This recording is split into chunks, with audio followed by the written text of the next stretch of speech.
Welcome to the Oral History Podcast, featuring stories from the oral history website voicesofoklahoma.com, where Oklahomans have given generously of their time to tell their life stories for present-day listeners and for generations to come.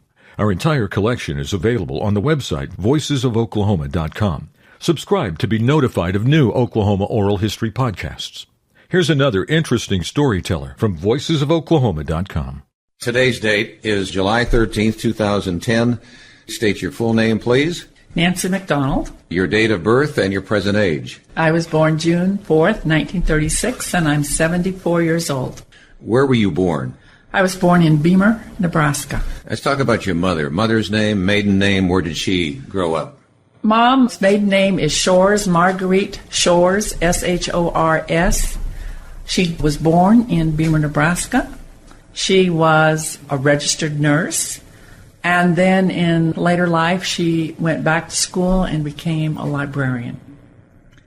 Her father's parents were immigrants from Czechoslovakia, came to this country through Chicago, ultimately ended up in Iowa, and then my grandfather moved to Beemer, Nebraska to run the furniture store, and he was a mortician. Your father's name? My father's name is Floyd Neller. My dad graduated from high school. Interesting enough, was offered a scholarship to play football for the University of Nebraska.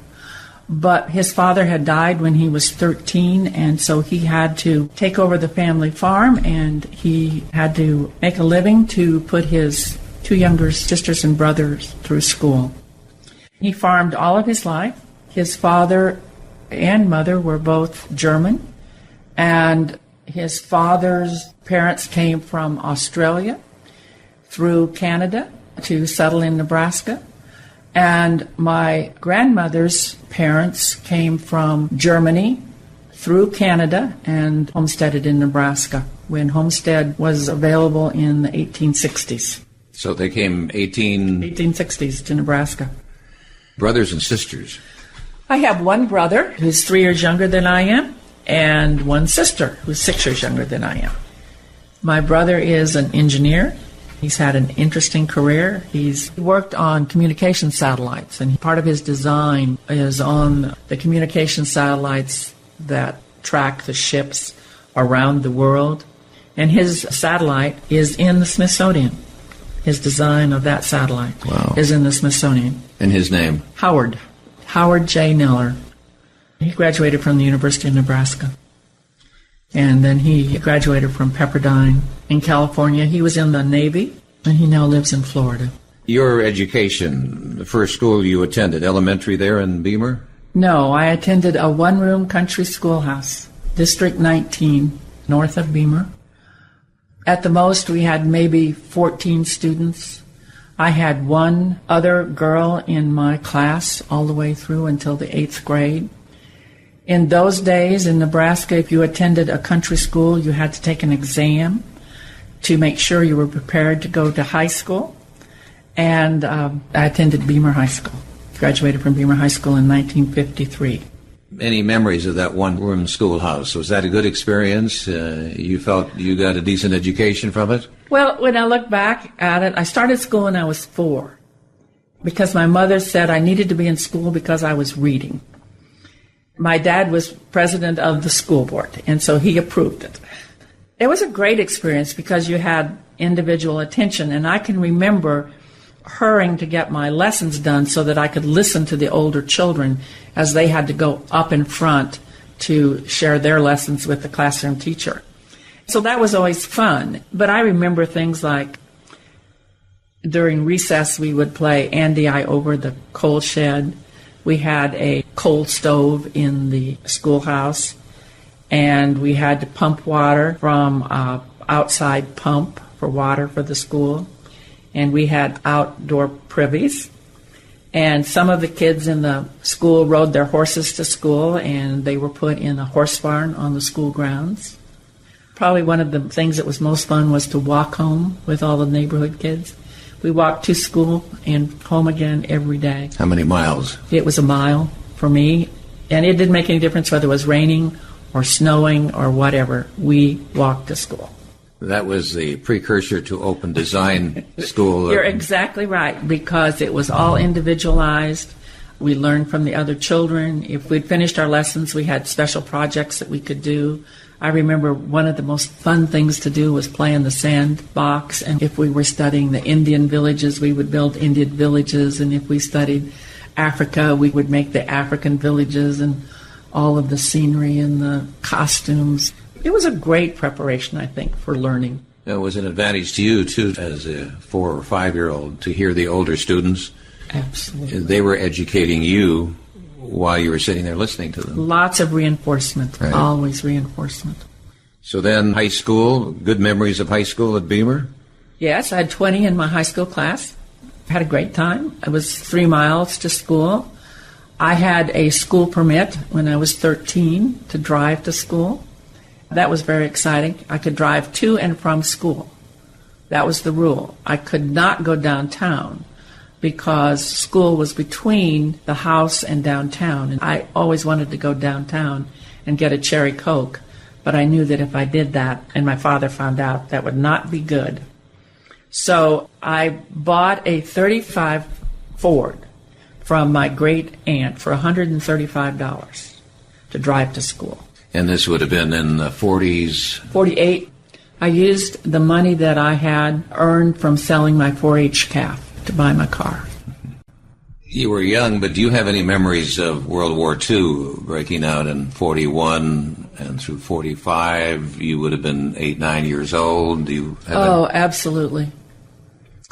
Absolutely. My mother's younger brother, well, I remember he was valedictorian of his class, and he gave the speech.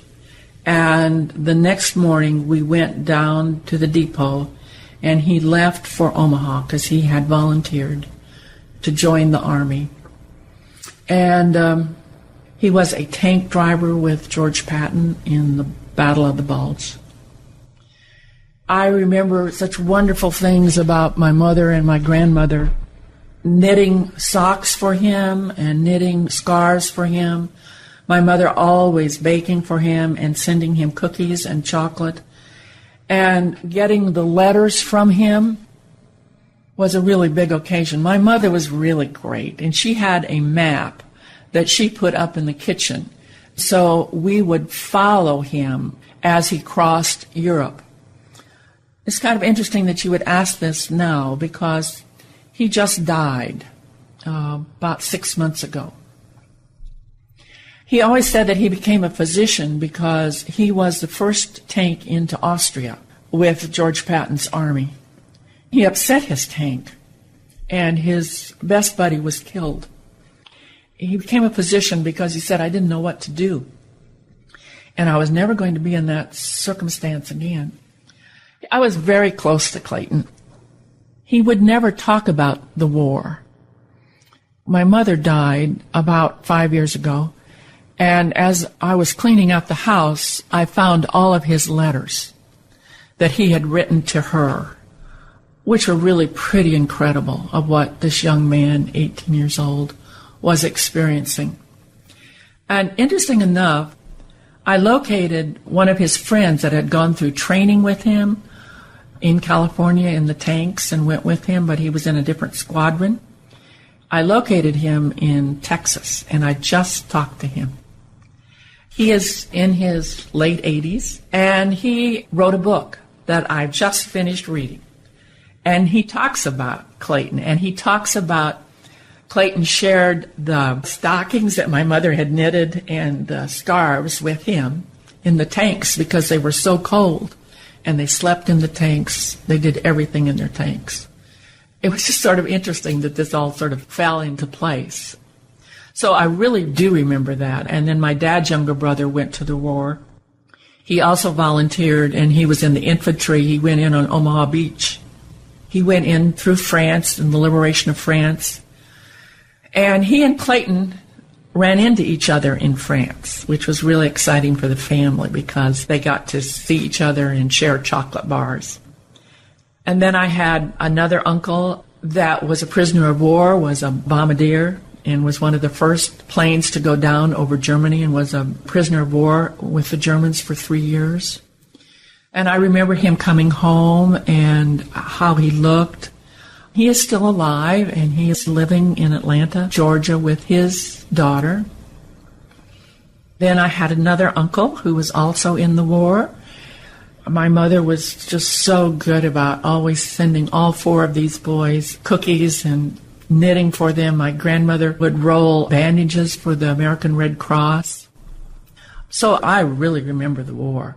I remember saving tinfoil and every package of gum that we would scrape off the tinfoil until we would get a big ball of tinfoil that we'd take down to the railroad station, to the depot, and they were collecting them, and they would send them into Omaha. I mean, I don't know whatever happened to them. We now have a neighbor, Hans Husterman, who grew up on the border of Germany and Holland. And he tells me the story that he can remember the American planes going over and dropping the tinfoil that would interfere with the radar. Now, was that my tinfoil that I collected as a little girl? I have no idea, but I like to think maybe that was. I remember the rationing. My dad was always concerned about the tires on the tractor. And finally, he took the tires off the tractor and went to the lugs because we didn't have any more ration stamps to buy tires for the tractors. And the lugs would have been metal wheels. Metal wheels, yeah. Right. Shoes, we rationed sugar. She always worried about whether she was going to have enough sugar for canning in the summertime because that's what we did. We canned for the winter fruit and vegetables. So I remember saving stamps to purchase war bonds. We had a man who owned a grocery store in Beemer, and if I got straight A's, he would give me stamps for my savings bonds. I remember them coming home. I remember my family glued to the radio in the evening to pick up news about the war and where they were. My mother had yarn for each of the boys and where they were as they traveled across Europe, so we could keep track of it. Yeah. She was really great. It was very real to me. Do you remember the president? Do you remember speeches on the radio? I don't remember. I remember my mom and dad thought Franklin Delano Roosevelt just hung the moon. They were just such big supporters of Roosevelt. So I remember his fireside chats. I remember listening to this radio that peaked. Yeah, Cathedral Radio. Right, and WOW from Omaha. Yeah. And KFAB. Were the two stations that we listened to on the radio. Sometimes there was a station from Norfolk, but we couldn't get it sometimes. But I do remember actually sitting and listening to the radio. It wasn't something that was on in the background. You actually sat around the radio and listened to it. And looked at that cloth that was covering the radio speaker. That's exactly right. Right, because it was always a kind of a colorful design. And brown and gold. And you just sit and stare at that. Right. When the war was over in 1945. Right. Do you remember that? Absolutely. Tell me about I remember, well, it was really an interesting day because I had finally gotten the bicycle. And my mother had told me that I needed to take lunch to the men in the field and that I could ride my bicycle. They had just put gravel on the road. I was coming down a hill. I lost control and had an accident, and I cut my leg. I remember getting up and I had all this gravel in my leg, and I thought, well, I'm not going to get home, but I'll walk to the neighbor's house, and then the neighbor would call my mother to come and get me, which she did. And we went to Pender, Nebraska, which was the nearest physician, because my mother said it needed stitches.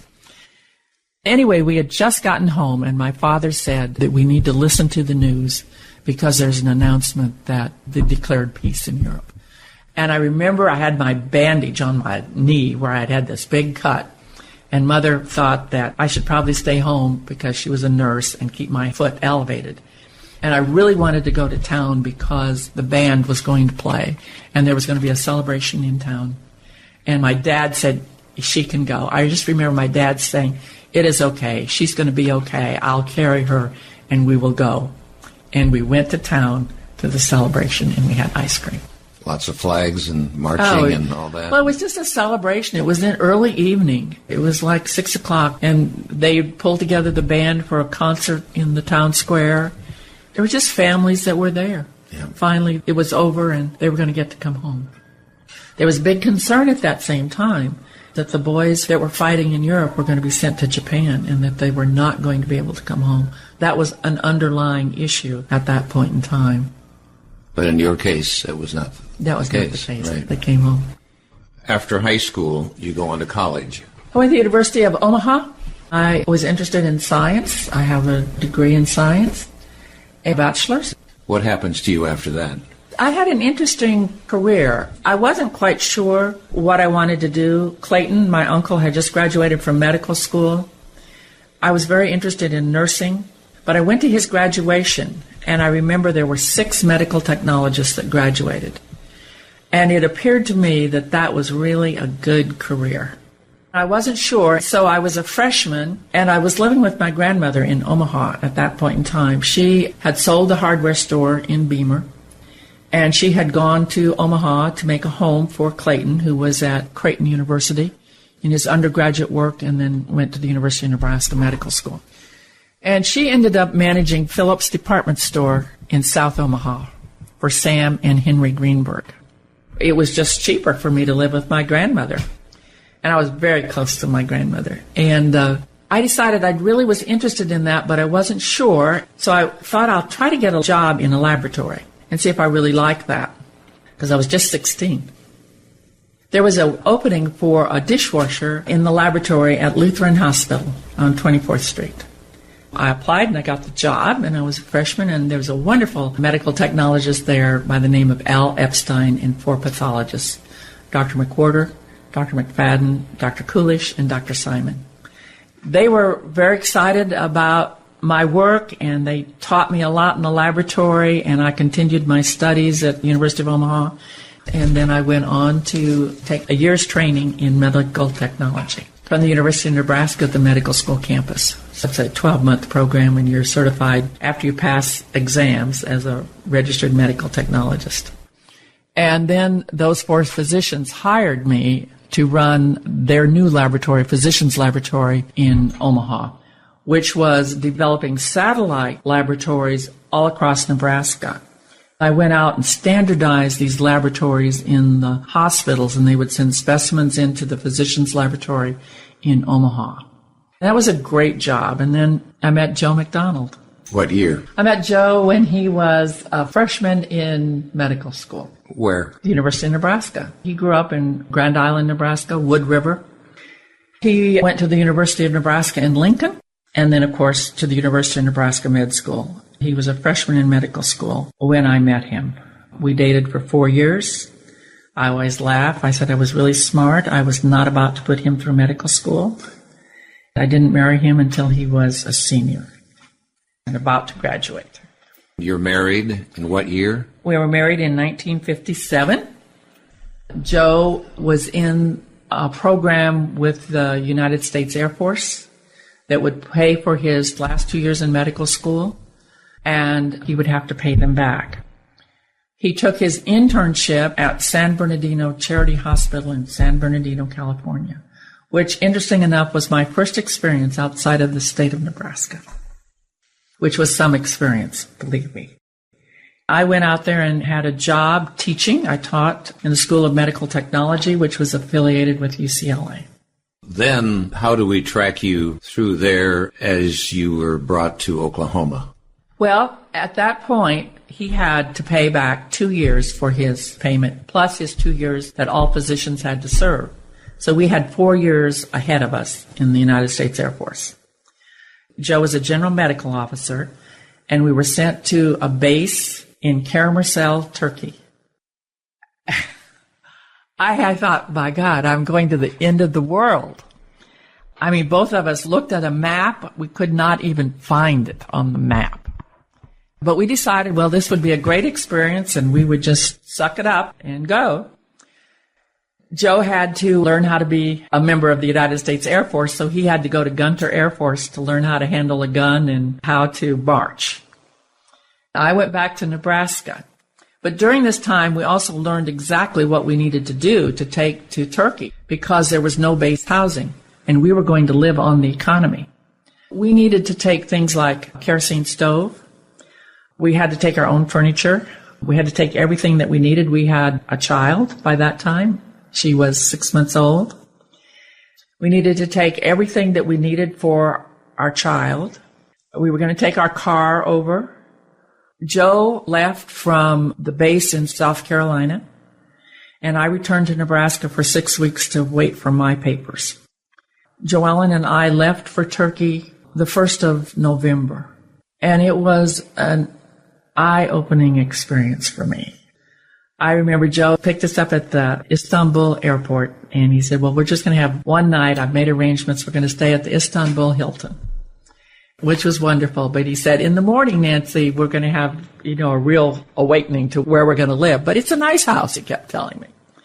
So we went down to Galata Bridge, which, if you've ever been in Galata Bridge in Istanbul, is absolutely incredible. It's jam-packed with people and the ferries and fish.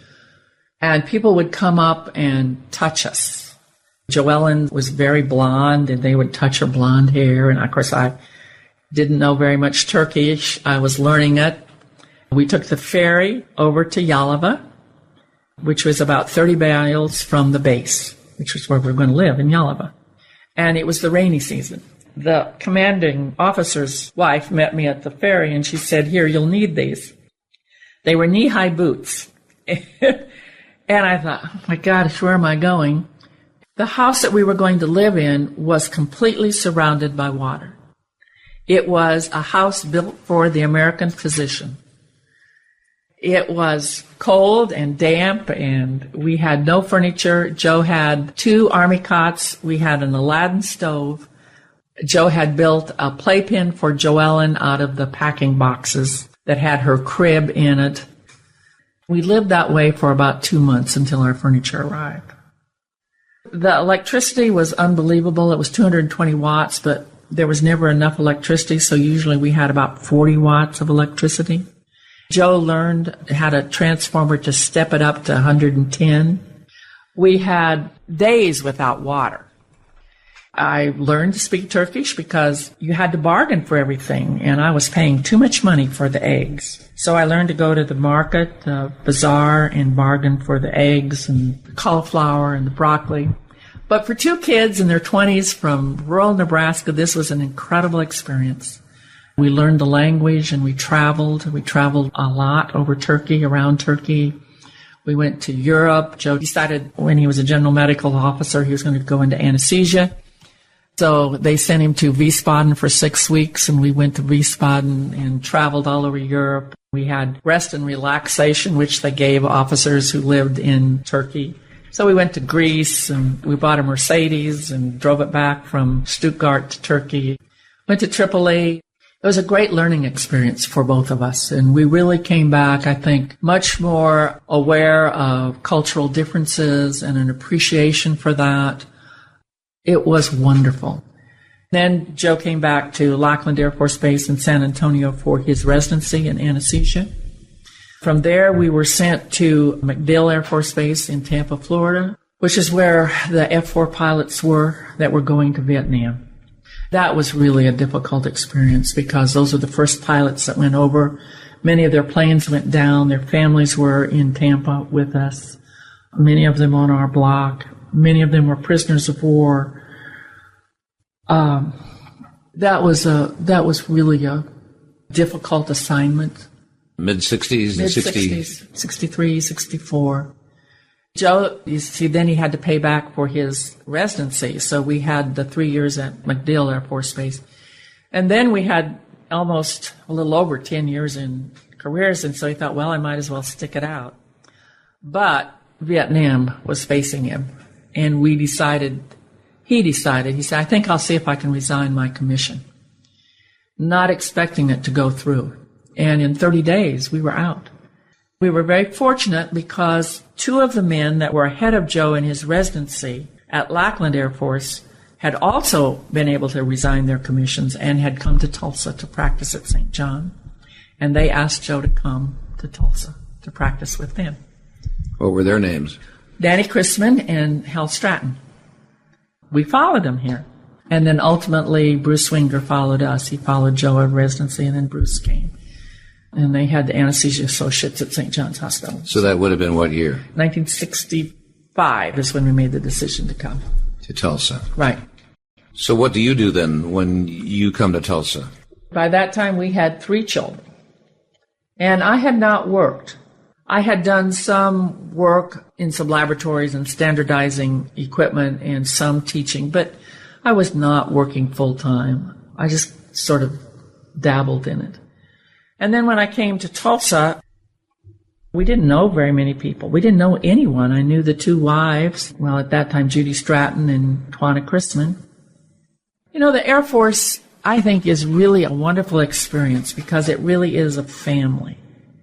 There's a tremendous support system for the families, and particularly if you're overseas. There was a lot of camaraderie, there were a lot of sharing, a lot of traveling together. It was really a wonderful support system. So when I came to Tulsa, I was very lonely. I really didn't know exactly what to do. I had 3 children, certainly a full-time mom. But I always felt that there was really more to being and participating in life. Not that I didn't love my kids and take great care of them. So I remember calling the Girl Scout Council in July because Joellen was going to go into 3rd grade at Patrick Henry, and I wanted to be her Girl Scout leader. I had done that in Florida with her. I remember the Girl Scout office just sort of laughing at me, saying, "Well, why are you calling in July? We don't recruit leaders until September." Well, okay for that. And then I was always sort of amused because when I took my children to Patrick Henry, there was a sign on the door that said "No parents allowed." I thought, well, this is really interesting. What's the deal here? No parents allowed. I was sort of getting the message that, you know, this was a difficult community to engage in, particularly if you were an outsider from Tulsa. What could I do? Not much. And so that first year, I just sort of participated in PTA, which at that point in time, in my opinion, just raised money for the schools.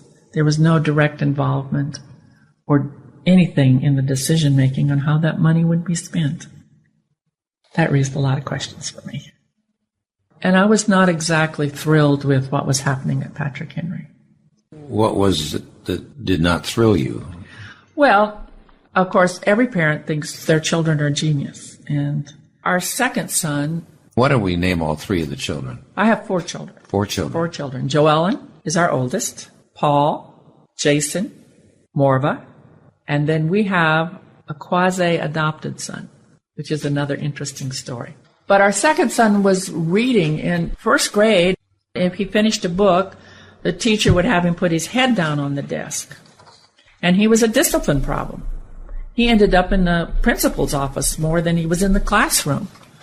And I was just astounded that they could not give this child another book to read or to allow him to do some other kind of work, that he had to put his head down on the desk. I really struggled with that. And Bruce Howell was just new in town with Gordon Kowalty. Bruce was from Iowa. And he was piloting this project called Open Space at Columbus Elementary School. I went out there and visited that school and met this dynamic principal called Mahana Hartfelter and learned a little bit about how you tested children for what they knew and what they needed to be taught and reinforcement activities. And I thought Jason would just blossom in that program. But the school system would not let me transfer to that. Who could go to that school? Well, it was just for the neighborhood.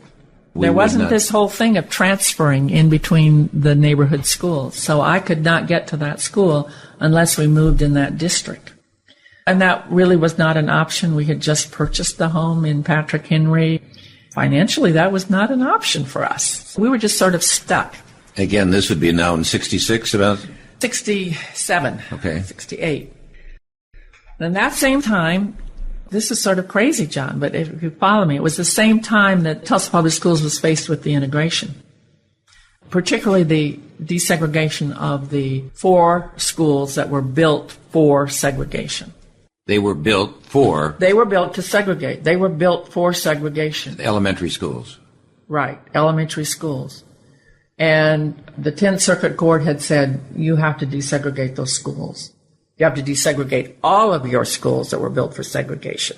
And the Tulsa Public Schools response was they would start with the elementary schools. There are the de facto schools and there are the de jure schools. What's the difference? De jure is those that were built for segregation. And those 4 schools are Dunbar, Johnson, Woods. I'm blank. That's all right. It might come to you. The other schools were Emerson, Burroughs, Frost, Hawthorne, and Whitman. Those schools were segregated because the Board of Education had a policy that enabled the white student that as soon as they were in the minority, they could transfer out. So those children in those 5 schools who were white could transfer out immediately when it tipped black. And the Board of Education was held responsible for segregating those 5 schools. So at that point in time, there was incredible hate in this city. I mean, I went to the school board meetings just because I was an interested patron in what was happening. What were the dynamics? This was a completely new experience for me. I was amazed at how people would yell at each other and say such derogatory things to each other. Petitions were flying around this city about, well, you're not going to bus our children. That was just an amazing experience for me. I was sort of a bystander on that whole thing. But that was the clash between blacks and whites, the yelling at each other. Right. So then the school board decided that they would pair the schools. So Johnson was paired with Lowell, and Mahana went there. It's a school that stormed down at 6th and Peoria. Springdale and Celia Clinton were paired with Woods. That worked great for everybody else who lived outside of that district. And in those school districts, then you experienced this incredible white flight that went out east. It worked for those people who couldn't move out. The whites that were in those attendance zones were caught, and they couldn't afford to move out. But there was a small group of people that were beginning to really look at Bruce Howell's open design. And there were some conversations.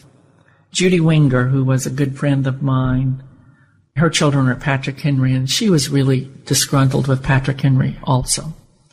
She said, well, let's go to this meeting, Nancy, and let's see what they're talking about.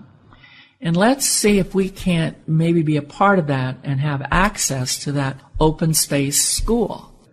It was at that point that there was some conversation about maybe this group of people, a very small group of white people, could desegregate a school voluntarily. But we wanted some bargaining chips. We wanted that open space curriculum. I wanted parent involvement. I wanted parents to have the opportunity to go into their children's classroom and to learn about what was happening in that classroom and maybe to help the teacher. I thought it was a shame that schools were not accessing what I saw as some wonderful opportunities, Gilcrease Museum and Philbrook and the zoo, things that I never had access to growing up. Everything that I read, it appeared to me that that would just really enhance children's learning. And then another bargaining chip was we wanted input into the faculty selection. We approached the school board and we were just really sort of laughed out of the room, except for Eugene Harris, who was the African American on the Board of Education and was very supportive of this. Judy and I, we had worked with Elmer Jenkins, who was the assistant principal at Patrick Henry. He was African American, and he was part of the faculty desegregation of Tulsa Public Schools, where they sent the blacks south and whites north in the faculty. And Elmer had just been named principal at Burroughs. So Judy and I went up and talked to him about this idea. Elmer said, well, I think it's a great idea. And if you think you can get the Board of Education to do that, we'll do it here at Burroughs. So we talked to Eugene Harris and Bruce Howell. And Bruce believed in us. And he said, I think it's a great idea. But he said, you have to give me some time. But what we did is we went, interesting enough, we always had to be in the majority. So we went 60-40. 60% white and 40% black, and the 40% black would be from the Burroughs, what we called the big school.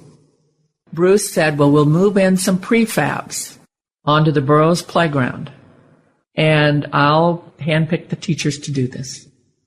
That was the beginning. Ray Kennard ultimately came along and supported it. Bob Beckstrom supported it, and Bob Riggs. So we had the 4 votes. Opal Carlson never supported. Let's state your model again here, now that we're really into this, and also maybe briefly describe open space. What did that mean? It was open space, continuous progress. So children were tested. What did they know? What needed to be taught? And what needed reinforcement? So they were continuously learning and moving through. It's a lot of work for teachers. You recognize that because it's individualized education for each child. Not all children learn the same. Not all children are on the same page at the same time. And there certainly are groups of children that need to be taught the same skills. But it's very flexible and has a lot of movement to it. So children are not trapped. If they know that, they don't have to do it again. But if they need to practice or relearn it, they maybe need another teaching strategy to introduce that. It just works beautifully. And it's enriched with a lot of the arts, and in this case, field trips. And the Junior League had a project using field trips, finally, to do this. It just was a curriculum that had a lot of enrichment and enhancement, but was also very basic skills oriented, because kids had to know that before they could move on.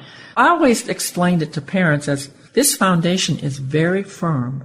There are no wobbly blocks in your child's education because teachers are professional and they know what kids know and they know what kids need to learn. And if they're given help, they can manage this kind of a school. And this was a concept that Bruce Howell brought to Tulsa. I have interviewed Bruce Howell, which can be heard elsewhere here on voicesofoklahoma.com, and he addresses exactly what Nancy is talking about. So then at Burroughs Elementary, we introduce open space and voluntary integration. Absolutely. All at the same time. All at the same time. And we introduced parent volunteers in the classroom, and we introduced the access to field trips and enhancement of our wonderful community resources in Tulsa. Again, the year. That started in 1969. Then you open the doors, and what happens? Well, what happened then, that was a great experience. I mean, we had national television here, because who had heard of people volunteering to send their kids to an all-black school? So NBC was here, CBS and ABC were here. When our kids got off of bus 37, 38, and 39, we had media from England here to watch this happen.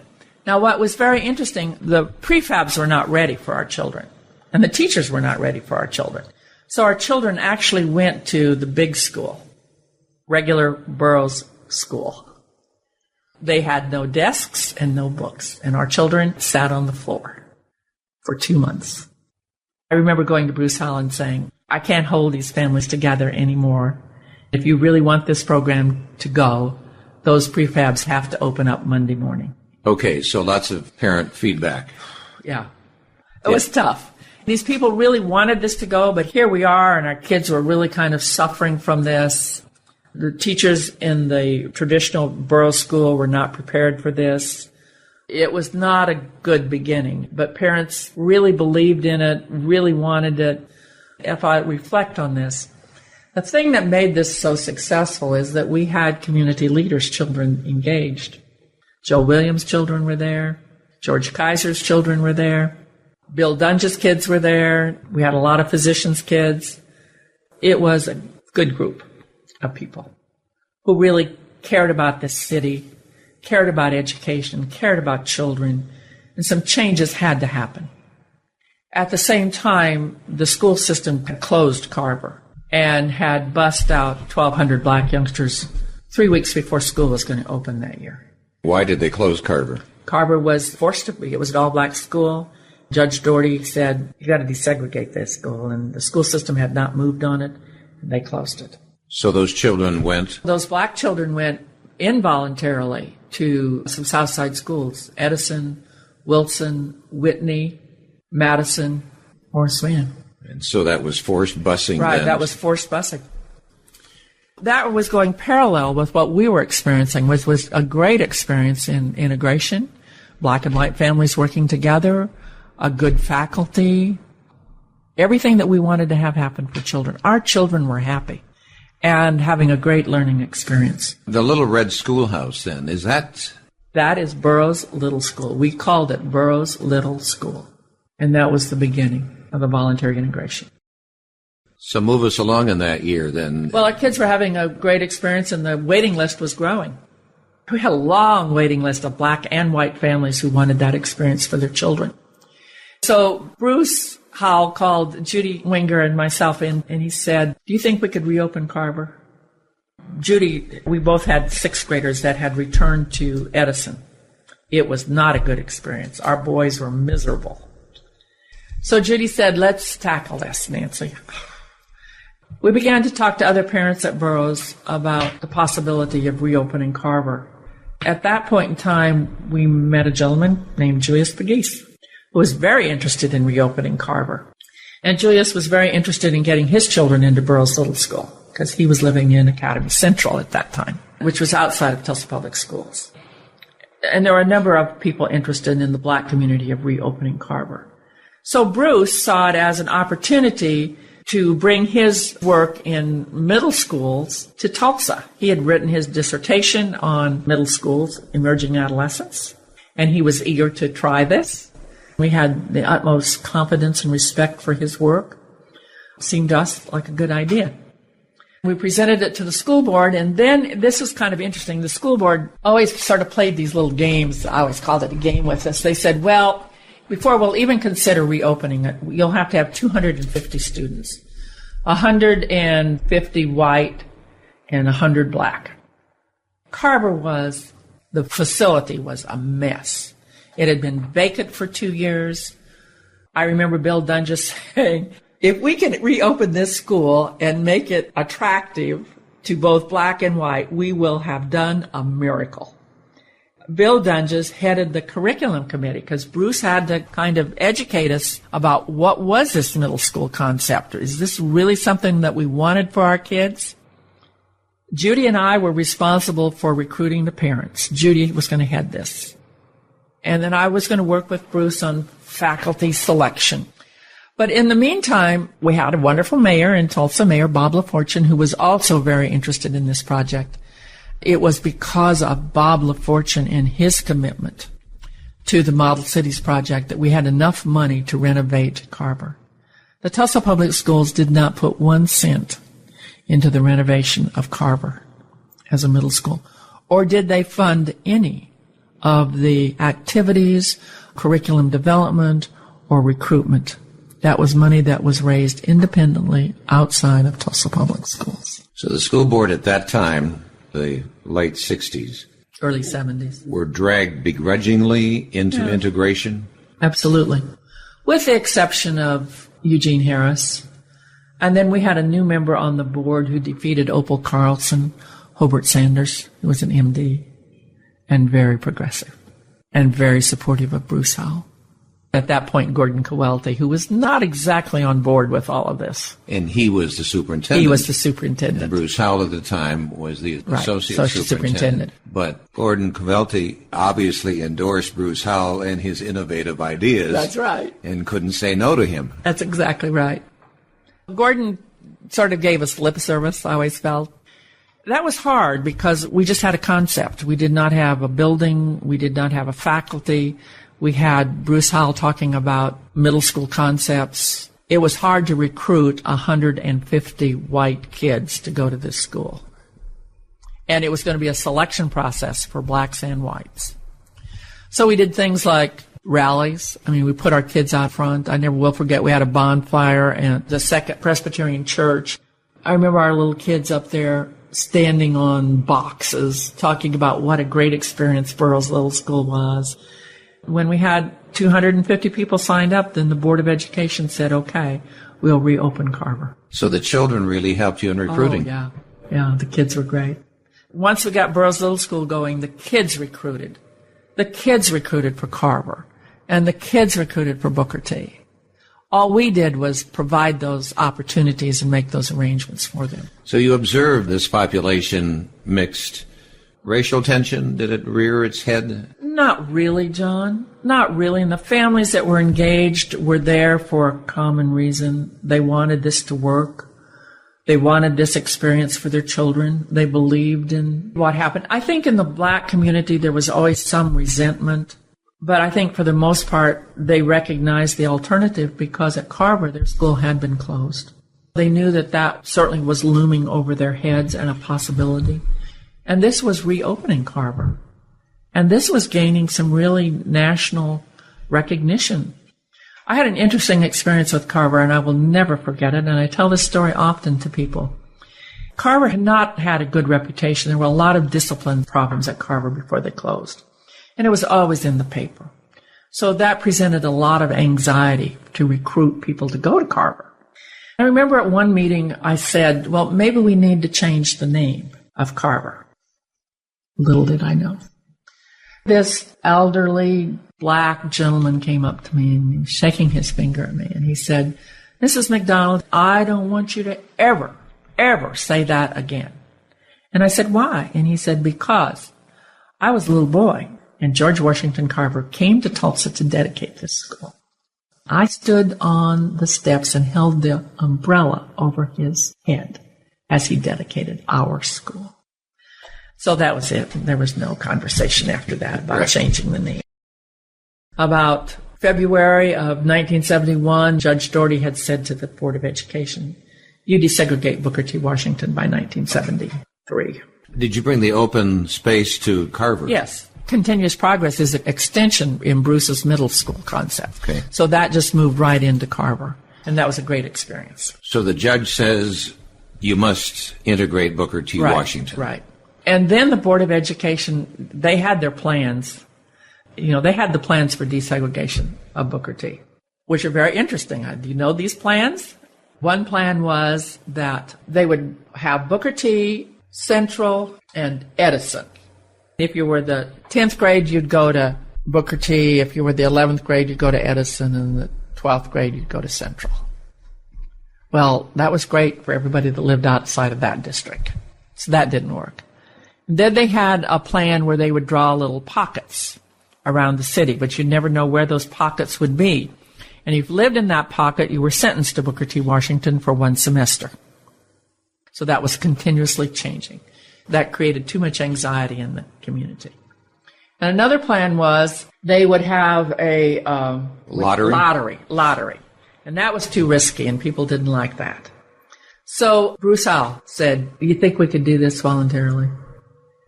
And he asked me if I would chair the recruitment. He told me about H.J. Green. He was going to name H.J. Green as the principal. He had talked to H.J. and Granville Smith about changing positions at Hale and Booker T. And H.J. had agreed, and he wanted me to meet him. So working with H.J. and Bruce Howell, that curriculum was designed. H.J. went around to all of the 9 high schools and talked to kids about what would they like to have happen in their high schools. And we had everything from every language to basket weaving to sophisticated advanced courses. Had we been able to open Booker T the next day, we would have had our enrollment. But the clinch was that the parents had to sign off on that. And so when those applications were taken home, we had 9 returned. And we had 600 kids that we needed, 600 white kids. The other issue was that the black community was really concerned about what was happening to their black students that attended Booker T. But there were about 434 black kids that were attending Booker T at that point in time. It was pretty obvious that we were going to need more black kids. And how are we going to handle that? We had some white kids that were trapped in the old Booker T. Washington attendance zone but had been allowed to transfer out. So how are we going to deal with that? There were a lot of issues around this whole attendance zone and certainly the black community. Julius Pegues was absolutely fabulous to work with. I think Julius recognized that it had to be desegregated. It was the law of the land. How it was going to look, there was certainly, and I understand and appreciate that, a lot of anxiety about what was really going to happen to Booker T. Could we preserve the incredible history of that school as the black institution it was? Trying to really be sensitive to that and respond to those questions. Those were some difficult and perhaps fragile times in human relations. Because, again, the population number, whites to blacks, would have been how many? 60-40. Now, let me tell you, the night that the Board of Education elected to go with the volunteer plan, Julius Begist got up and said, we're not going to do this. We're not going to do this 60-40. We're going to do this 50-50 all of the way. And that means Carver, and that means Burroughs Little School. And so I responded and said, yes, that's the way we'll do it. Well, didn't that just feel naturally right? Absolutely right. Why we had never, ever thought of that is beyond my wildest imagination. That was so right. That was the right thing to do. And it just sort of diminished a lot of fears. The task was then we were going to have a school of 1,200. We had to have 600 whites and 600 blacks. And Julius was going to be in charge of getting the 600 blacks, and I was going to be in charge of getting the 600 whites, and we were on our way. He had a lot easier time than I did. And he held all of the applications. I kept saying, where are the black applications? We didn't have any. He never, ever, ever showed those black applications until I had the 600 whites, and then he matched them. So you were wondering how successful he was. Yeah, I was going to wonder how successful. And she said, don't worry. Don't worry. Booker T was in the black area. Yeah. And it was built for segregation. Right. Black children were bused from South Haven, which is in southwest Tulsa, a black neighborhood. The black children were bused past Webster, past Central, to Booker T. And Booker T was funded by Tulsa County, never by Tulsa Public Schools. Booker T was funded by Tulsa County. By Tulsa County. Interesting. It was a school built for segregation, as was Carver. So they were county schools. They were not part of Tulsa Public Schools. But the school board had jurisdiction over that school? Right. And I really don't know the history of that, but that was another lawsuit, apparently. And the school system then moved Booker T and Carver into Tulsa Public Schools. In your recruitment then of whites, that was difficult or semi-difficult or more difficult than you thought? I mean, you had to convince people, first of all, that it was safe. That was their one question. Are my children going to be safe? They were interested in the curriculum. They were really interested in this curriculum. Interesting enough, we had all of the liberal families, and then we had the conservative families who felt that it was their duty. So it was an interesting mix. They thought it was their duty to be part of this. I'm trying to figure that out. Well, I think that this was sort of a calling. They wanted to live out their respect for fellow human beings.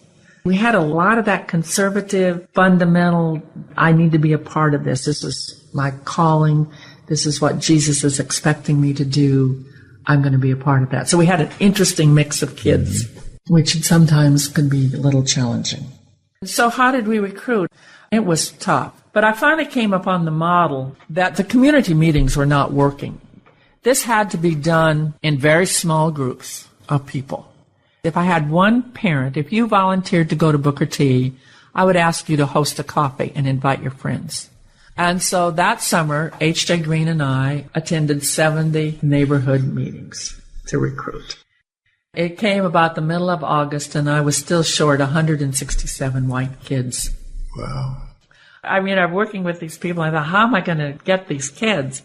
Joe Williams, who funded most of this, came up with the idea that we would develop a brochure. I remember distinctly. We would send it to 22,542 kids that attended Tulsa Public High Schools. It was a great brochure. 167 good men and women needed. That was our logo. We had volunteers put that newsletter together, and we mailed it under All Souls Unitarian Church stamp because that would save us money, bulk rate. So it was a morning in August, and Hap Bradley and I were going to take down the mailing to the bulk rate mailing station. And I unloaded them all and took them in there, and this man in charge looked at them and he said, "This doesn't look like a church mailing to me." He said, "I'm not going to approve this." I thought, wow, what do we do now?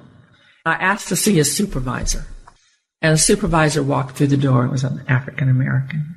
He looked at it and he said, "It looks like a church mailing to me. Let it go." And that's how we got the mail in that day. I might mention here, you mentioned Joe Williams. He is Joe Williams of the Williams Companies. Right. So you sent out these brochures. Those brochures, and we were successful. We had people apply for that. It was right before school started. We had 600 whites and 600 blacks, and we went before the Board of Education and said, "We have completed this. It's ready to go." And so we were going to open school in September with this incredible faculty and these 1,200 kids, and a school that had some renovation done to accommodate some of the curriculum. We had national publicity. I remember standing with HJ the morning of the school opening and wondering if the kids would actually get on the bus and come. But they did. It was a great experience. So you had national media standing out there watching. Right there watching this, because this had never happened. This was a whole new thing. In the United States? In the United States. Voluntary integration. The curriculum, you were offering subject matters there that were not available anywhere else in Tulsa? That's right. The languages, we offered Russian and Chinese. Latin was being reinstituted. The advanced placement courses, all kinds of science courses, biology, human anatomy, zoology, botany, expanded art courses and music, instrumental music. We had the orchestra and band, and of course we had a great football team, and we even had a white player. The cheerleading squad was being integrated. It was just all falling in place. The curriculum and those incredible teachers at Booker T. Washington with the leadership of H.J. Green and Larry Miller, Ed Lacey. It just all came together in just an incredible school to demonstrate that black and white kids could go to school together. If it was an environment that cared about them and wanted them to be successful, it didn't make any difference what color they were. And it worked. I probably shouldn't single out one name, but I think in talking to Bruce Howell, he mentioned Oral Roberts' son, Ronnie Roberts, who was so adept at languages, and he was recruited. He was recruited. He was visiting. He was home from China visiting his family. And as I understand it, was thinking about returning home. And H.J. approached him about the possibility of him teaching Chinese at Booker T. He did an incredible job of introducing Chinese and taught there for about 3.5 years. That's Booker T then, finishing in 1970. Are we moving into 74, about in there? Right, 74. It was interesting from my perspective at that point. Then the school system thought, well, it was over. They had these 3 schools in place, that it would work. And they didn't have to do anything. And I kept saying to them, no, there's a whole new group of people out there who do not know about these schools, and they will not volunteer. They almost lost it the second year. Bruce Howell called me and he said, "You're going to have to come back and help us in 1974 because we don't have any white applications." Using the same model, I started again. It's these small groups of parents. Parents had to come together. They had to hear from other parents. See, at that point, we had other parents and students who had experienced that. So recruiting became sort of a pattern that we could follow in the subsequent years of putting this together. And I maintained that as long as I worked for Tulsa Public Schools, that we really had to provide parents the opportunity to experience that. They had to come to Booker T. They had to see the school. They had to know that their children were safe. That's always the question that came up time and time and time again. They had to be reassured that this was a program that would work for their child. Then in 1974, Bruce Howell said, "Why don't you come work for the school system?" He wanted me to do a couple of things. He wanted me to maintain the magnet programs, as we now then had that fancy term magnet. We did not have that until 74. He could see that they were going to have to desegregate the additional 5 de facto schools. He also said that he wanted me to develop the volunteer program as I had developed it at Burroughs Little School, where we had reopened it to parents, and parents could be engaged in classroom instruction and support for the classroom teacher. And those were my 3 things that he asked me to do. I'm not a teacher. Never said I was a teacher. Had to give you tremendous satisfaction through those schools, but then it culminates in Booker T. Right. It was a huge success, but it took so many people to make it successful. I was just fortunate enough to be at the right place at the right time to lead it from a parent's perspective. But it was a tremendous commitment from this total community to make this program work and to offer an alternative to forced busing. Everyone really was a winner in this situation. The black community, of course, I think in some ways felt like in many ways that they had lost some of their identity. You know, I feel badly about that, and I've worked hard to try to always make sure that we talked about Booker T as a wonderful school from the very beginning. And this enhanced what children experienced in that school. But we were responding to a law that we needed to respond to as a community. This was an alternative, and I believe was best for all children, black and white. In 74 and 75, that takes off, and here we're living in 2010. Your assessment now of Booker T. Washington today? It continues to be a really good school. It was just again listed as a top 100 school in the nation by U.S. News and World Report. But I think the real benefit is to talk to the children who've experienced it.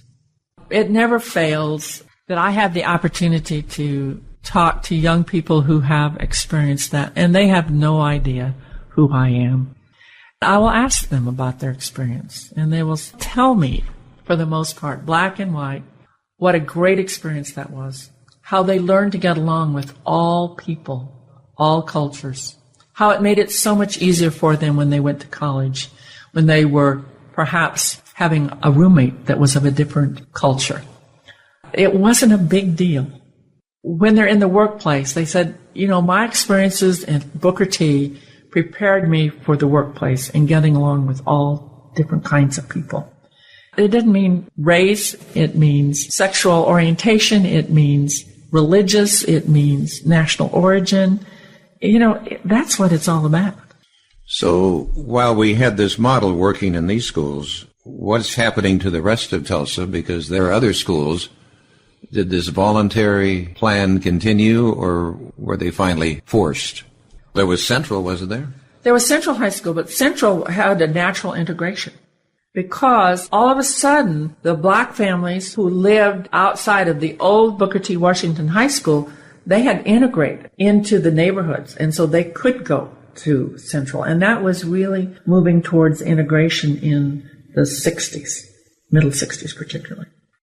We had a riot at Central High School in 1969. We had a riot. The reason I know this is, quote, our adopted son was at Central High School. And his name was? Zachary Jones. Zachary Jones. But his name at that point in time was known as Clark Jones. Clark was a resident of the Tulsa Boys Home.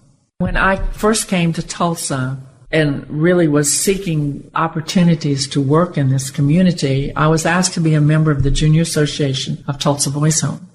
And at that point in time, in May of 1967, Pop Singleton and Jerry Dillon came into the Junior Association and said, the federal government is going to force us to integrate, and so we might as well take this youngster who's black into the home. This youngster was at Children's Medical Center. He was placed there by the Department of Human Services. This was a child that had very limited language. He was brought to the Tulsa Boys Home by the police department. So John Self was a counselor at the home, and he just said to me, why don't you see if you can work with this youngster and get him to talk? And so I did. My children and I would spend some time with him, and we would read books. this little kiddo, he was 11 at that point in time, grew and grew and grew. He 6'8". At that point in time, he really did not identify his parents or were his mother in the scene. So he would spend weekends with us and ultimately holidays. Eddie Sutton was leaving Central High School and had come to the boys' home and said, "You ought to keep your eye on this guy. He's got some talent." Clark then decided he was ready for Central High School because he was not prepared to attend any other school. He was playing basketball with the boys' home basketball team at the Boys Club.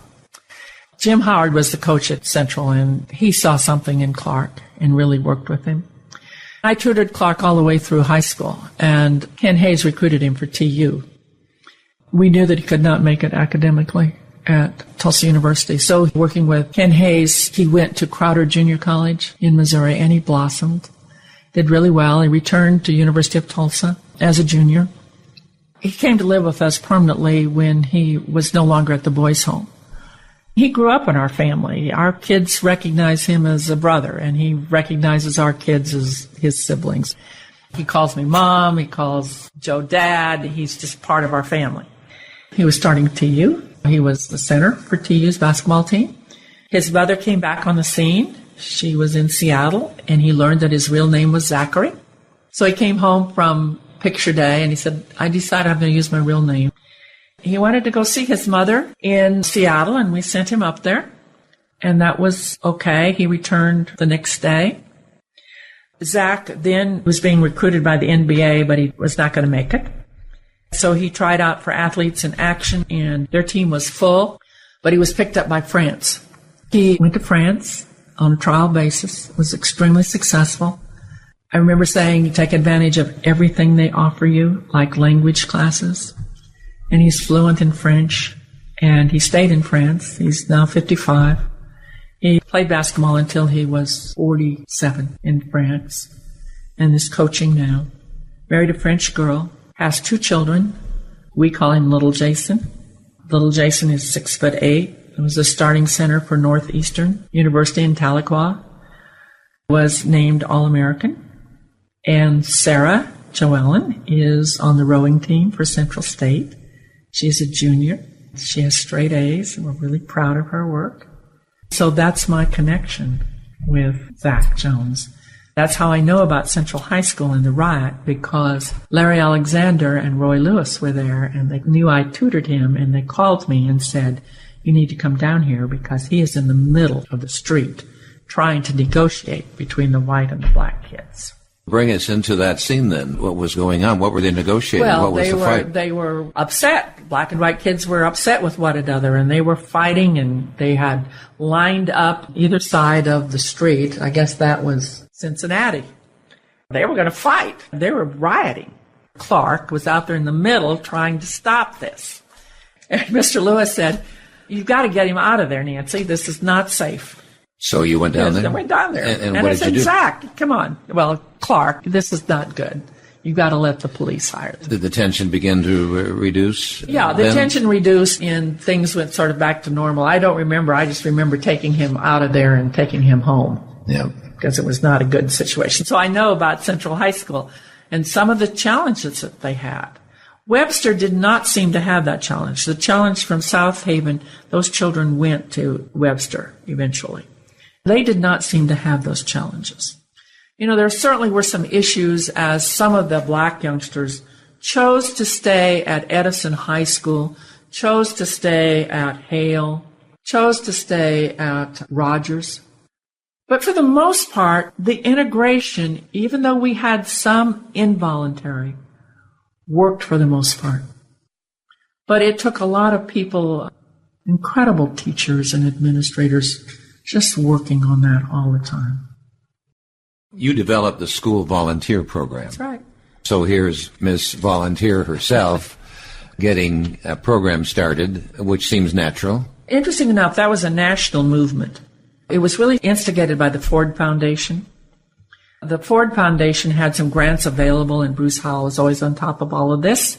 He knew that that was some money to develop a volunteer program. We had had that program at Burroughs, and so he felt that we could get some funding for developing a comprehensive school volunteer program. He sent me to the training program in Dade County, Florida, to learn about how to do that and to bring some organization to that whole plan of developing a school volunteer program. That's what I did. And you also were involved in the Adopt a School program, now Partners in Education. Right. That's right. After Bruce Howell had introduced me to these 10 schools that were funded by the Ford Foundation for developing comprehensive school volunteer programs, there was a national organization that grew out of that, the National School Volunteer Program, and I was active on that board of directors. At the same time, President Reagan was looking for the engagement of corporate America in education, and he did the White House initiatives on education. I participated in that with President Reagan in the 10 school volunteer coordinators. And out of that, and the Teachers College in New York grew this whole Adopt a School program. The Adopt a School program was really piloted in Memphis and Dallas. The White House initiatives with President Reagan, after his term of office, merged with the National School Volunteer Program under President Bush, President Bush, and the Points of Light Foundation, and became the Partners in Education. And I served on that national board for a number of years. President Bush honored you as one of the outstanding coordinators of community involvement for public schools. So that was really treated. Nice experience. It was a great experience to have tea with President and Mrs. Bush. There were 14 of us at the White House. And I remember, it would not happen today, but Mrs. Bush saying to us, if you would just like to walk around the White House, just feel free to go any place and look at anything you want to do. And I did. I went immediately to the China room. I wanted to see that. I remember being in the China room of the White House all by myself, just admiring all of the china and the crystal of all of the presidents in their display. It was a great experience. President Bush #1, right, is what you were talking about, and Barbara was the one who said just wander around. Now, Barbara Bush was very supportive of literacy in the schools. She really promoted that. She was a joy to work with. I have tremendous respect and admiration for Barbara. The president, what was it like to be around him and his spirit? He was funny. He has a real sense of humor. You know, I didn't ever see him other than with Mrs. Bush and his graciousness in welcoming us to the White House. And then he and Mrs. Bush would appear at the national meetings of the Partners in Education. You also worked in the Early Childhood Initiative for the state of Oklahoma. Tell us how that experience came about. It was always interesting to me, John. There was a couple of things that really sparked my interest in early childhood development. When I first came to town, I met two women, Irma Henson and Carol Wyatt, who were very much involved in the Junior League, and they were working at the South Haven Daycare Center. They invited me to go out and just see what they were doing. They were beginning to really focus on the standards for daycare in this state, and as you know, Oklahoma has incredible standards for childcare. They were developing a task force to research what needed to be put in place for daycare standards. And so I was fortunate enough to be a part of that group. And I really then began to become much more aware of the incredible learning opportunities that daycare, preschool provided for young children. That many of the children that I saw in the daycare centers were not having the same experience that my children had in private preschools. It just appeared to me that these children were being penalized. Not intentionally, it was just because there was a lack of knowledge about what these children could do and learn in a quality preschool daycare environment. So I was always really interested in what was happening. And I could see in the schools, as I started working in the schools with Sandra Nicholson, some of our children were coming out of the Early Childhood Development Center, which was another one of Bruce Howell's projects, so well prepared and so in tune with learning and so excited about learning. They may be seated right next to a child who never had anything.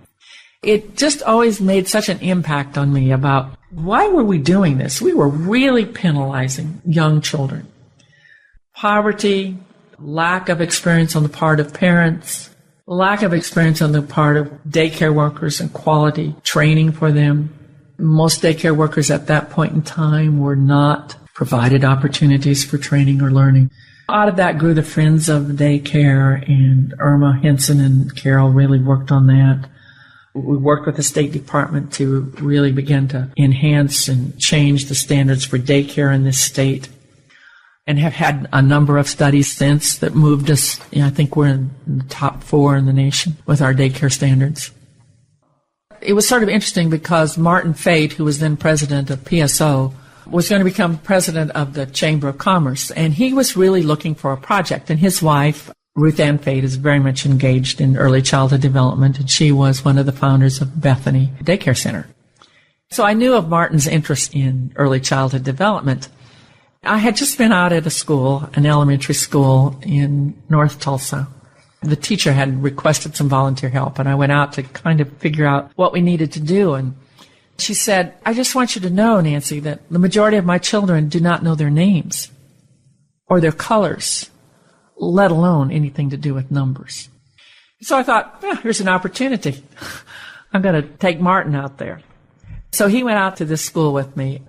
I remember him walking away from that experience, and he was saying, I'm paraphrasing, my gosh, these are going to be my workers for PSO. These are going to be our customers. We got to do something about this. Martin was really interested in this, and he is the one that just got the ball rolling in early childhood development. And so then at that point, there were lots of things that were coming together. The chamber, the Community Service Council was really looking at early childhood development. George Kaiser was looking at early childhood development. We had been moving through doing some work with the legislature on Children's First. I'd had this grandiose idea that as we were working in child abuse and what the state was going to do in child abuse, that if we could just put children first in everything that we did in this state, it would be wonderful. But unfortunately, when we introduced that child abuse program under the umbrella of what I thought would be Children's First, the legislators identified it immediately with the child abuse. So the child abuse program became known as Children's First. So when we came in with the Early Childhood Development Initiative, initially I thought it would be a part of the Children's First umbrella, but it had to take on its life of its own as its early childhood development in our 4-year-old program in the state of Oklahoma. And ultimately now we have 3-year-old programs.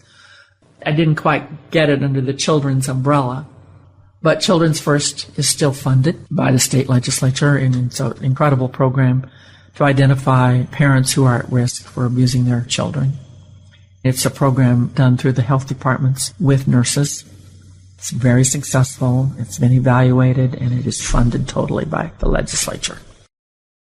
You were on the council of the Magic Empire Girl Scouts June 13th, 1977, which was the date of the Oklahoma Girl Scout murders. Your involvement then on the council, what were you doing in that time period? Well, let's go back just a little bit, because the council was sort of in a reorganization pattern. Their participation in camp had fallen down. They were struggling with getting volunteers for troops. I had a very successful Girl Scout troop. I had been a Girl Scout as a little girl. My mother had insisted that I be part of the Girl Scouts troop in town. So I was really a Girl Scout. I was curved bar. So when I came to this council, I had a very successful Brownie Junior Cadet troop, and I was doing some training for the Girl Scout Council, and they then asked me to come on the board. At that point in time, the board of directors was made up of primarily Girl Scout leaders. We were also moving towards getting a new director. I felt we needed to have more corporate engagement on the board if we were going to broaden our horizons and do a much better job at fundraising. I was serving as personnel chair and recruited a dynamic executive director from the Las Vegas Council to come, Bonnie Brewster. I was then elected president of the Magic Empire Council in 1976. We were focusing on camp. We were going to have a new organization at camp. We had a new camp director, Barbara Day, and we were really excited that our camp would be full for the first time, for a long, long time. At that point in time, I had a brownie troop with my second daughter. The only reason that she was not at camp was that we were going to go to Northwestern to pick up our oldest daughter from college in Chicago. I remember feeling really proud about the camp and about the council and how we were moving, and things were really, really going well. We were driving back from Chicago. It was about 4 a.m. in the morning because Joe had to be at work the next day and she could get out of her dorm that afternoon. It was raining, and it was about 6 o'clock when we arrived back in Tulsa. Joe had gone on to work, and I laid down on the couch just to sleep a little bit because I was driving while he was sleeping, and the phone rang. And it was a staff person from the council who said, "We have had a tragedy at the camp. And Bonnie has gone on to the camp to really determine what has happened. But she said, it's important that you come to the council office immediately. We have to make arrangements for getting the girls home." So I went to the council office. At that point, we knew that 3 little girls had been murdered at the camp.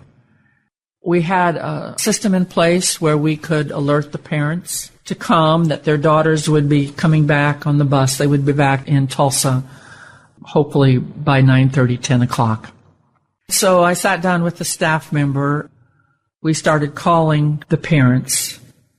And at that time, it was also breaking on the news that there had been a tragedy at Camp Scott and 3 girls had been murdered. I might mention with 3 girls ages 8, 9, and 10. Correct. They were raped and murdered. Their bodies were left in the woods near their tent at the summer camp.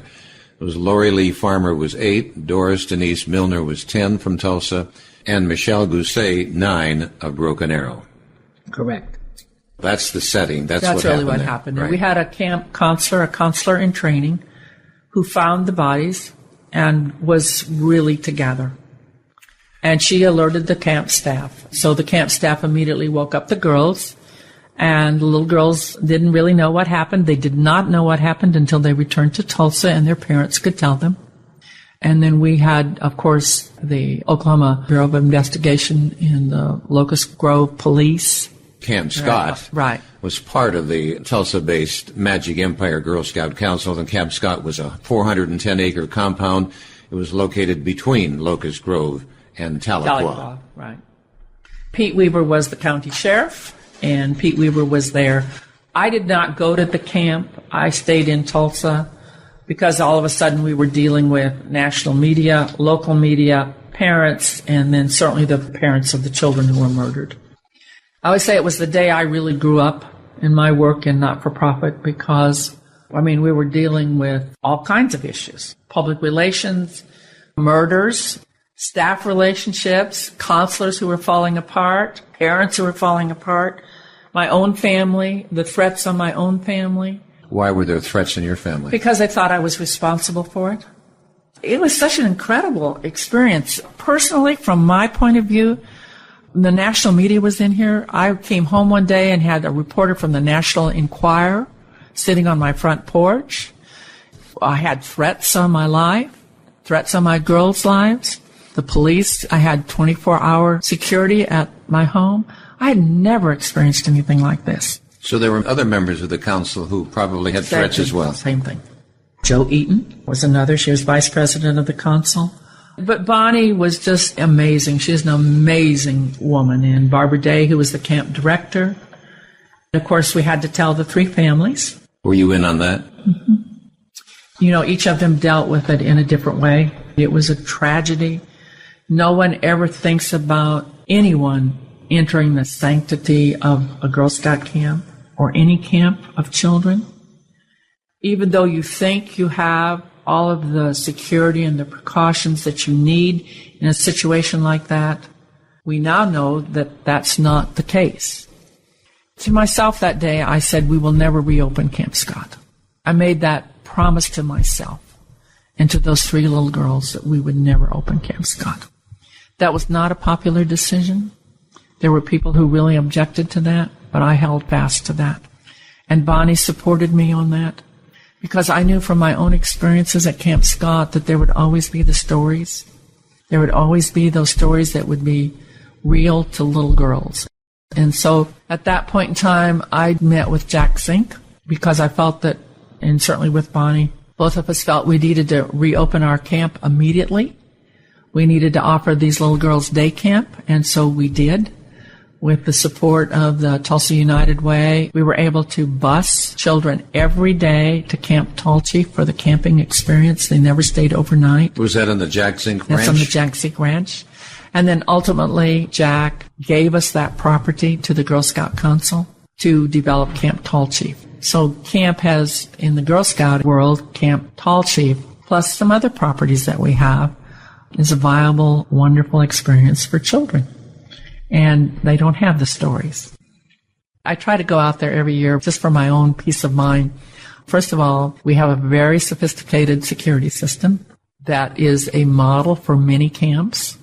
We did a tremendous amount of research on camp security, and we worked with the Oklahoma State Legislature to upgrade camping standards, which then were adopted by the American Camping Association to include security in all camping experiences for children. And so to be certified through the American Camping Association, you have to have in place a comprehensive security plan.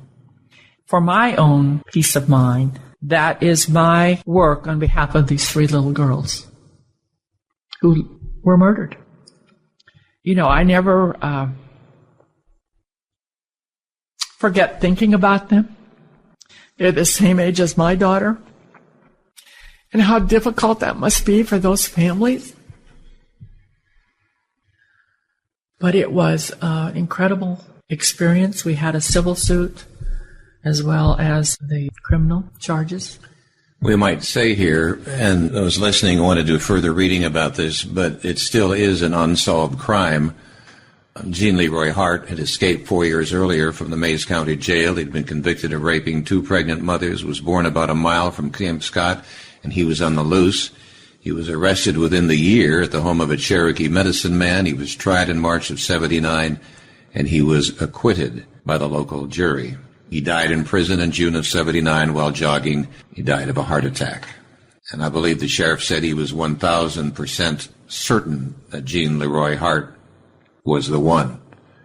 Do you care to comment on, is there someone else out there? Well, I guess we'll have to just leave that to the law enforcement agencies. In my heart of heart, I believe that there was evidence that was not allowed in the trial that certainly identified, in my opinion, Jean Leroy Hart. He had been on the loose for some time. In fact, they gave up looking for him all those many years. And it's believed that he actually lived in a cave not far from there. That's right. Were there signs 2 months before the murder? A note was found in the camp counselor's donut box. That's true. The note said 3 campers would be murdered, and the note was treated as a prank. In summer camps, they're known for ghost stories and unusual stories, and so maybe somebody... You think, when you think of camping experiences for children and you recognize that most of our camp counselors are young, they are experienced campers, most of them having been through camping as a child. We certainly have qualified camp directors. But I know as a leader of 2 Girl Scout troops that there are stories, there are ghost stories, there are pranks, there are things that happen. And as I said before, no one really thinks about anyone entering the sanctity of a Girl Scout camp or any camp with children to harm them. You're not in that frame of reference. But now, from that experience that we have had, it makes it real. And so I have said, not only to this council, but to other councils or camping programs, you must adhere to the security rules, the regulations. We have learned that you cannot not think about security for the children in this day and age. Out of this, Richard Gousset, father of one of the victims, helped the state legislature pass the Oklahoma Victims' Bill of Rights. Absolutely. Richard Gousset is an absolutely incredible man. They have a wonderful family. In this incredible tragedy that they faced, they were a loving, kind family to work with. They were focused on Michelle's life and celebrated her. Mrs. Gousset was principal of the high school in Broken Arrow, just an incredible mom. I treasure them as my friends. And we can point out that Richard also chaired the Oklahoma Crime Victims Compensation Board, which came into more prominence for its Murrah Fund after the Oklahoma City bombing. Exactly right. He's just one of those special people that makes a contribution to whatever he's doing. So this whole case, then, I think you've already referred to it, it left a profound effect on you. Oh, my gosh, yes. On our whole family. For my girls, I mean, I have my youngest daughter this spring just called, and she said, my 6-year-old is going on an overnight, Mom, on a camping experience. And she said, I'm having tremendous anxieties about this. She said, I don't think I can let him go. I think I'm going to have to go with him. And I said, well, go with him. That's what you have to do. So, yes, particularly our youngest, who was the same age, had a tremendous impact on her. She struggled. She even participated in Outward Bound in trying to get over these anxieties about being in the out of doors. She loves the out of doors. She sails and she camps. And to have that just crushed for her as her mother, what can you do to help her get over this? Our oldest daughter, that particular year, was a camp counselor at the camp in Maine, and she had to give it up. She couldn't do it. She said, Mom, I can't do it. I just can't do it. She had the same anxieties with her own daughter who was in Girl Scouts and went camping, and she said, Mom, you have to come and go with us. So we did it together. But it really created a lot of anxieties for my girls. That linger to this day in 2010. None of the children can say they heard sounds or screams or anything. Nothing. And what a horrible feeling to say, I was there and I didn't hear anything. So it's something that you just live with all your life, and you go back and you think about it. But, I know that at that point in time, everything that we did was right. We had taken the precautions with Pete Weaver, the county sheriff. We had taken the precautions with Camp Garland, the Boy Scout camp. We had talked about safety with all of the counselors.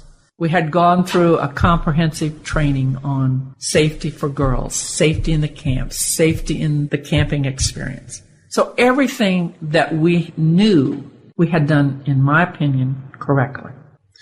But this experience moves you to another level. And so you have to learn from this experience, incredible tragedy that it was, what did we learn? And my commitment was to make some changes. Certainly what we did in this council, but hopefully in the standards that the ACA adopted. And you and other counselors have reviewed again and again and again what you just did. This is what we did. This is we did that. Absolutely. And that. You've done that hundreds and hundreds of times. Absolutely. Yeah. Okay. PFLAG stands for Parents and Friends of Lesbians and Gays. Had its beginnings in 1972 in New York City, when Jean Manford marched with her gay son in New York's Gay Pride Parade, and many gay and lesbian young people wanted to talk to Jean to see if Jean would talk to their parents. That was the beginning.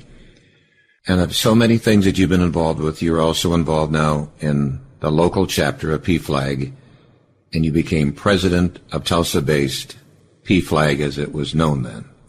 Right. Tell us how that came about. I think ours is a typical story of a family who has a child who is gay, lesbian, bisexual, or transgender, or questioning. Our youngest daughter struggled in emerging adolescence and adolescence. And as a family, we were not sure about what her struggles were all about. I thought, and Joe thought, that we had always been a very open family with lots of interaction and lots of dynamics. But this little girl seemed to be more withdrawn, not as talkative, not willing to share exactly who she was or what she was doing or what she was dealing with. So, we'd ask questions like, how are things going for you? I'm okay. You have to remember this is in the early 80s. The words gay, lesbian, bi, transgender were not words used on television. They were not words used in the Tulsa world. There was not books in the library. There wasn't a lot of information for young people who were dealing with their sexuality. And so our daughter had a difficult time, I think, in high school. She had lots of friends, but she didn't date. She was a tremendous soccer player, a great student, in many ways an overachiever. People liked her, at least from her mom's point of view. And she was accepted at Tufts University, which is a private school out east, to play soccer. And at Christmas time that year, 1985, she came home and she said to us, Mom and Dad, I think I'm gay. I think I'm gay. At that point in time, it became a real issue because now all of a sudden it was on the table, so we had to deal with it as a family. Were you suspecting this all along? We sort of thought about it, but I don't think we had the words. I didn't have the words. It was not something that was talked about. Joe certainly knew more about it than I did, but even Joe, as a physician, said, I didn't have any of this in medical school. They didn't talk about this in medical school. So, our experience was January 1st, 1985, when she said, Mom and Dad, I think I'm gay. Then it was real. So we really had to think about it. And I had read an article written by a mother whose son was HIV positive in one of those women's magazines. I don't even remember what it was. But it had made a reference to Parents, Families, and Friends of Lesbians and Gays, which was headquartered at that point in time in Washington, D.C. So January 2nd, I called the national office. Their response to me was, there's no one in Oklahoma, there's no one in Texas, there's no one in New Mexico, there's no one in Kansas, there's no one in Missouri. But there is a mom in Denver, Colorado that I think you could talk to. I went away from that experience thinking, my gosh, I am the only mother in this region who has a lesbian daughter. What was your immediate response to your daughter? How did you handle that at that moment? I love you. And I remember Joe just embracing her. And we'll go through this together. We'll figure this out. So then it was up to you to reach out to someone else. Right, someone else. And it's not easy because I really didn't know anything about this topic. I really didn't. I was very ignorant. But I certainly got on the fast track of learning. And I did call Eleanor Llewellyn in Denver, Colorado, and she was extremely helpful. It is so helpful to have a parent talk to another parent about what is this, what is your child dealing with, how did you deal with it as a family, particularly at that point in time. It has changed today. Joe and I sort of struggled, and we really got a lot of reading material and brought ourselves up to speed on this. Morva went back to college feeling really good about all of this. She felt good, as most gay kids do once they come out. Locally, I remember Joe saying, well, we're not the only parents, Nancy, come on. So we started the local PFLAG chapter here in Tulsa. Our first meeting, we didn't have anyone come.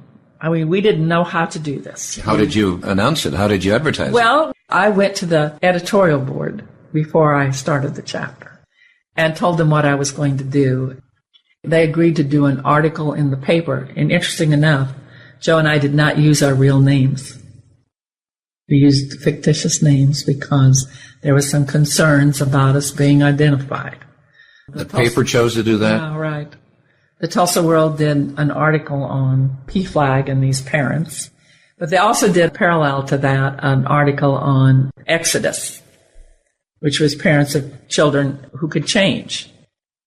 So anyway, we had some calls and we set up a helpline. And from that article, we began to get some response. Because we were still searching for the gay community in Tulsa. We didn't even know if that existed. And eventually we found Tulsa Oklahomans for Human Rights, which was meeting at the library at that point in time, but was really dealing with the HIV/AIDS crisis. So we started the PFLAG chapter in Tulsa, and it just took off like gangbusters.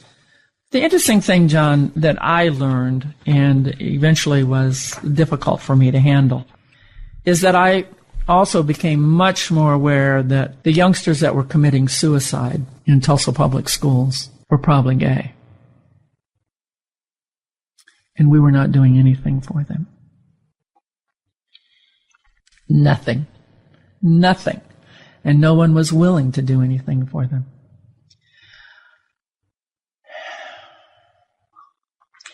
And the administration was not willing to do anything for that. And our teachers were not prepared. Our gay teachers were not willing to do anything for them because they were not protected. In 1985, now Right. you're talking about. That's right. That was a really difficult time for me because kids were taking their own life. I look back on this whole experience. I think about many of the kids that I placed at Booker T. Washington were gay. Not because they were gay, because I certainly didn't know about that, but because they were looking for some other place. They were looking for an alternative. They were seeking a different kind of experience from traditional schools, and they were holding hope that this might be the place. So, as I look back, many of our gay and lesbian kids migrated to Booker T because it was more open, accepting, and not as judgmental. It was an interesting dynamic. But did their sexuality come forward? No, didn't. So you don't know? I don't really know, but as I talk to the gay kids who attended Booker T, as I now talk to them in this particular time, they will say it was much more open, it was safe, we weren't being called names, we weren't being judged for how we looked or who we were or perceived to be gay. Because there were obvious signs and other kids Right. knew that they're gay, but it was more accepted. Right. It wasn't a big deal. You were a great football player or a good student or an artist or whatever. That's what kids were interested in. It was not about whether you were black or white or gay or straight or Muslim or fundamentalist or Christian or Jew. It's a very interesting environment that promoted this acceptance. Then as you were organizing PFLAG, you were drawing support from other parents who came forward, and so they helped you as much as you helped Absolutely. them. We had a tremendous chapter. We really did. We had one of the largest chapters in the country. How big would it have been? We had about 160 members. And there were parents and friends. Right. Right here in Tulsa, Oklahoma. People would be astounded that this was happening. And so I organized chapters in Norman and Oklahoma City and all across this region. I really then became regional director and organized chapters in Colorado and New Mexico and Texas and Kansas and Missouri and even one in Omaha, Nebraska.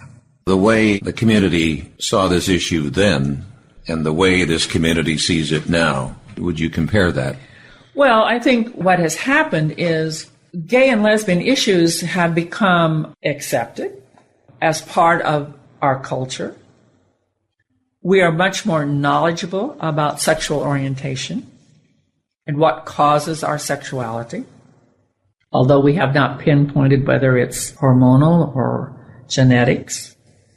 You can turn on television and children hear the words lesbian, gay, bisexual, transgender. Religious communities have chosen to become open and affirming of gays and lesbians. The culture has changed, but we also have families who will not accept their gay kids. I just did the PFLAG support group last night, and we have a family who has disowned their daughter, has thrown her out because of their religious beliefs. So, we still have that dynamic. That is still there. There is still hate. But as a community and as a nation, we're moving to be more inclusive of gays and lesbians, recognizing that this is not a choice. These are human beings. They are Americans, and they have a right and a privilege to all of the rights and privileges that we all enjoy as Americans. And yet to show, as far as we have come, Brandon Patrick in October of 2009 was beaten and stabbed right here in Tulsa. That's correct. Hate crimes are still prevalent. But what we do have now is we have national legislation that includes sexual orientation. Unfortunately, the state legislature was never, ever going to include sexual orientation in the hate crimes legislation in the state of Oklahoma. But federal law supersedes state law. And so the federal hate crimes legislation is in place, and Oklahoma must respond to it. You're referring to the Matthew Shepard Act? Yes. And officially the James Byrd Jr. Hate Crimes Prevention Act. That's right. Matthew Shepard was a young gay teenager that was murdered in Wyoming, in Laramie, Wyoming. Tortured and murdered. And then James Byrd was the African American that was drugged behind the car in a community in Texas. And decapitated in Jasper, Texas in 1998. So that federal act now protects. Absolutely. So that means punishes in that regard. Correct. Right? And that means that then if there's a hate crime in Tulsa, and if the Tulsa Police Department feel that they need to have assistance from the federal level, they can access that. There's nothing to prevent that from happening. If the crime, as they perceived it, was based on sexual orientation. Or anything else, for that matter. Race, ethnicity, whatever. And as you described it in 1985, yet in June of this year, 2010, our Tulsa City Council voted to add sexual orientation to the employee non-discrimination policy. And this protects all city employees from discrimination based on their sexual orientation. Correct. So we have come a ways. It's taken us a long time. But that vote was a culmination of 15 years of work. We have worked diligently with the city council. So I applaud G.T. Bynum, a Republican, who took the leadership. He participated in a forum at PFLAG and OKEQ, Oklahomans for Equality, where he was asked the question whether or not he would support the inclusion of sexual orientation in the non-discrimination, and he was appalled that it was not there. And he made a commitment to the members who participated in that forum that he would take the leadership, and he did exactly what he said he would do. As you all know, I'm sure you know that he's Mayor LaFortune's grandson, and so I think that it's another generation of incredible leadership. Finally, you've been in Washington testifying and all, but you met with President Clinton and you discussed needs of gay youth, safe schools, civil rights legislation. Were you into one-on-one with him? There were several occasions. I was fortunate enough being elected national president of PFLAG. And at that point in time, President Clinton, of course, had a disaster with Don't Ask, Don't Tell. And he really, in my opinion, had sort of reneged on his commitment to the gay community to abandon the armed forces position. And so I think, as I saw it, President Clinton, certainly with some pressure, attempted to respond to the gay community by bringing this task force together to hear about what the needs of the gay and lesbian community were. And I was fortunate enough to be a part of those 11 people that met with him to discuss gay and lesbian issues.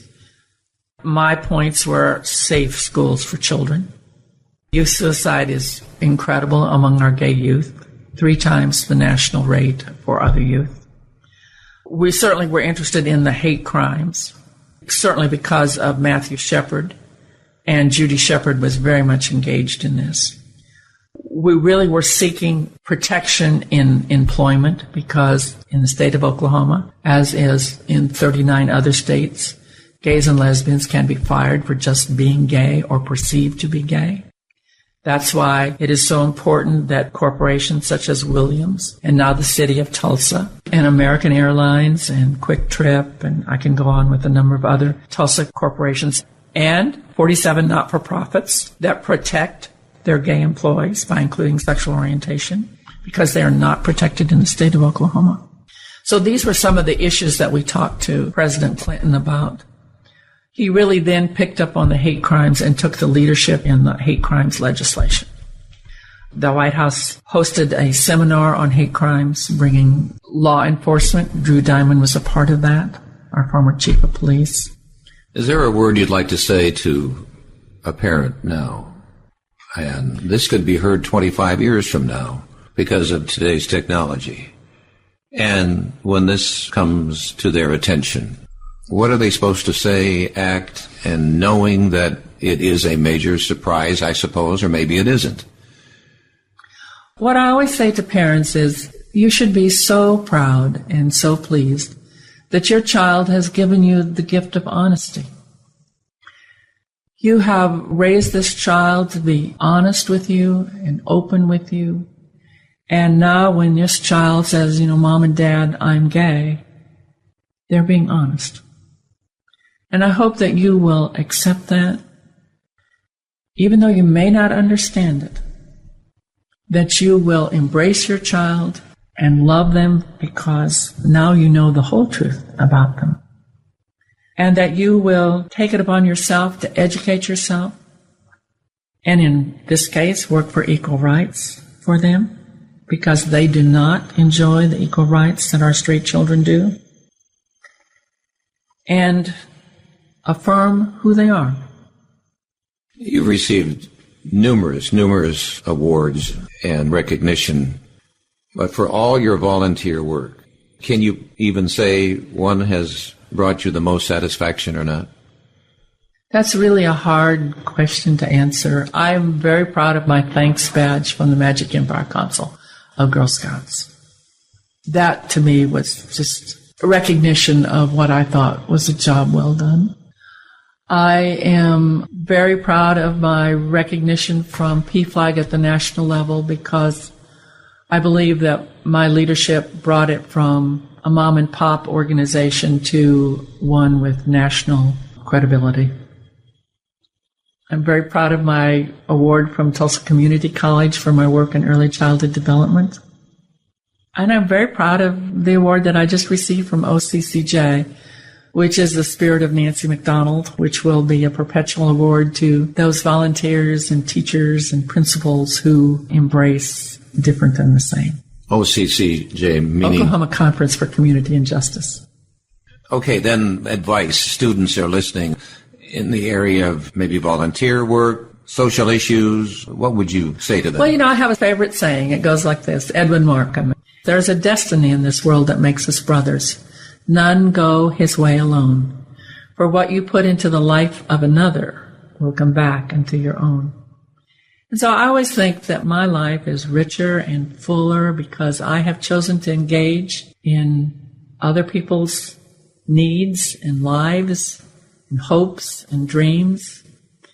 And I hope that the children who are listening to that will look at the opportunities that they may have to make a difference.